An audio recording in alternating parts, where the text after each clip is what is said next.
I'm going to let you guys in on a little secret that could potentially hide most or even all of your credit utilization. And that's going to be a big deal because your credit utilization rate makes up a massive 30% of your overall credit score.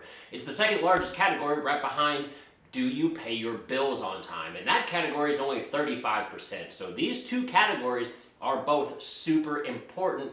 And with this technique, you could potentially completely get rid of your entire credit utilization rate, dramatically increasing your credit score. Hi everyone, my name is Ben, and this channel is dedicated to all things personal finance, helping you earn more, spend less, and invest the difference.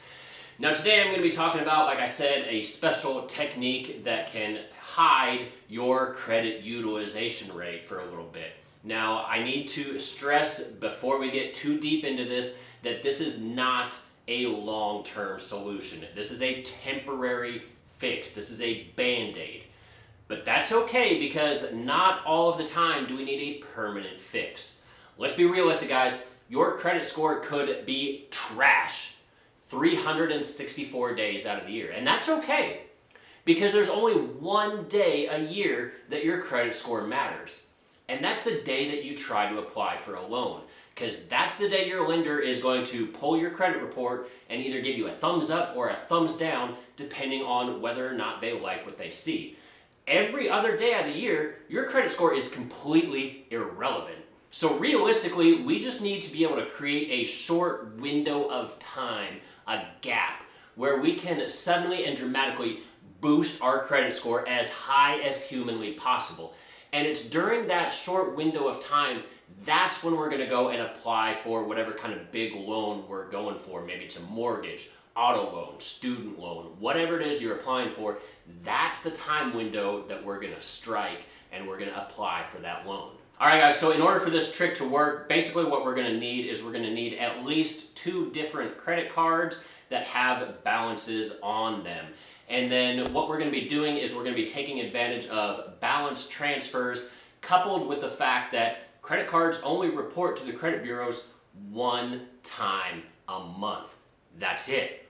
Once a month, that's when credit cards report to the bureaus. So essentially, if a credit card just reported to the credit bureau, then anything that happens to that credit card for the next month until it reports again next month, anything that happens to this credit card it's like a black hole, it's an abyss. The credit bureau cannot see it. So essentially what we're doing is we're creating blind spots for the credit bureau. So I'm going to assume that you've already got 2 different credit cards, and if you don't, I'll talk a little bit more about this at the end of the video.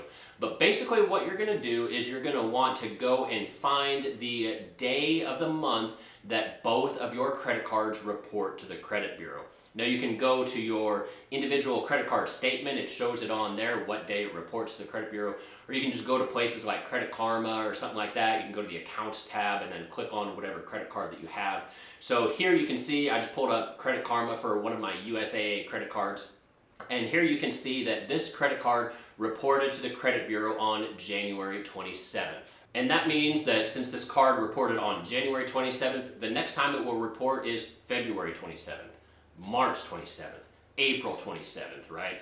Every card is unique in what day that they report to the credit bureau, but it's always going to be the same day for that particular card. So here I just pulled up my Chase account to show you guys a different credit card. This is going to be the second card that we're going to use in this hypothetical scenario.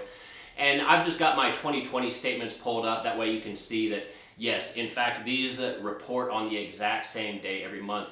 This card from JP Morgan Chase, this particular card reports on the 11th of every month. So this card's already reported for January 11th of 2021. But like I said, I've just got the 2020 statements pulled up just to show you guys that, yep, same day every month for this one particular card. So once you've got your 2 dates that your 2 different credit cards report to the credit bureau, what you're going to want to do is you're going to want to take a look at the utilization rate for each of the cards. Now, hopefully the utilization rate is super lopsided. So hypothetically, bear with me guys, if you're 2 different cards, let's say they both have a $5,000 credit limit on them, right? So $10,000 total available credit. And let's say you've spent $5,000 total. In a perfect world for this particular technique to work, you would want one card to be maxed out and all $5,000 of your spend would be on that one card, and literally nothing would be on this second card. The more balanced they are, like if it was 2,500, 2,500, I mean, that's still okay, it still works, it just doesn't work as effectively. So if you know in advance that you're going to be using this technique and your cards are relatively balanced, maybe you want to try to, lopside them a little bit. So maybe you put all of your monthly spend on one particular card and you only pay the monthly minimum on that card, so the balance on this card rises, and then this other card you're going to aggressively try to pay it down as best you can so that you can get these cards some distance between them. So as of the day that I'm making this video, it's currently February 6th. So here in about 5 more days, this card from JP Morgan Chase is going to report to the credit bureau. It's going to report on February 11th. Now currently I have a 0 balance on this card. So on February 11th, this card is going to report 0 balance, 0 utilization, right? So that's going to be fantastic. That's going to really help my credit score. And then anything that happens to this card from February 12th until March 11th, when this card reports again, it's like it doesn't exist. The credit bureau doesn't see that stuff going on. It's going to give me credit for that 0 balance for the entire month, regardless of any changes, until it reports again on March 11th.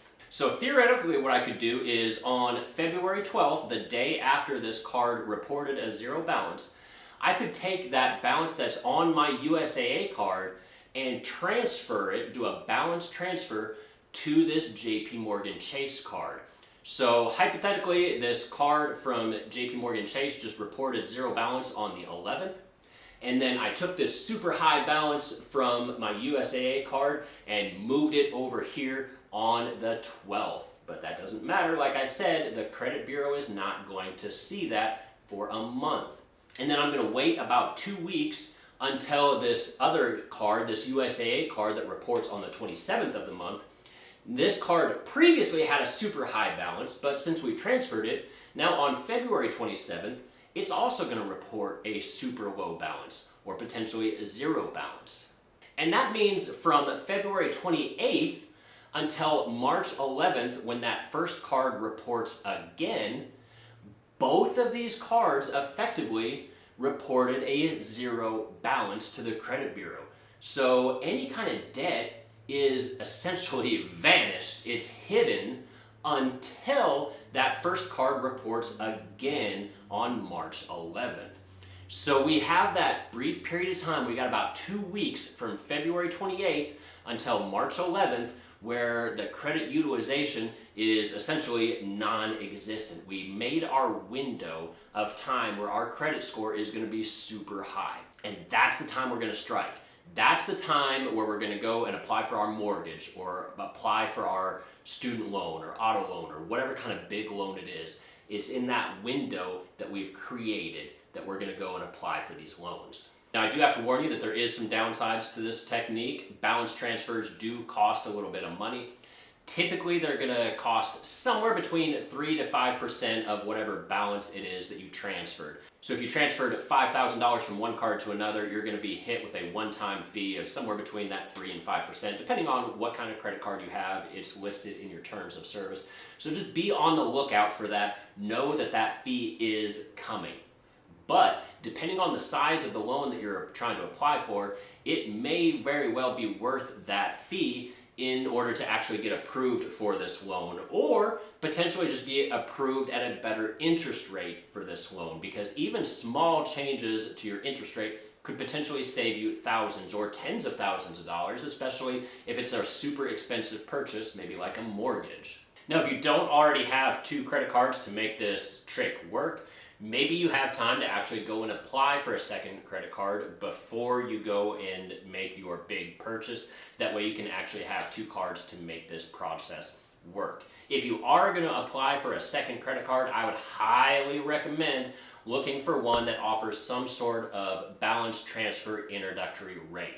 You're still going to pay that 3 to 5% fee in order to transfer a balance to this new card that you just got. But a lot of times these balance transfer credit cards have promo offers where maybe for the first 12 months or first 18 months or whatever the case may be, any amount of money that you transfer over to this card will not be charged any interest for that first 12 months or 18 months, whatever it is. So even though you're paying this small 3 to 5% fee up front, you're not paying any interest. So you're not paying that, 25% interest that your credit card is normally charging you. So in the long run, you're probably going to save money by doing this. If you found this video useful, be sure to subscribe, leave a comment down below, give it a thumbs up for the YouTube algorithm, and as always, I'll see you all again next time. Thanks.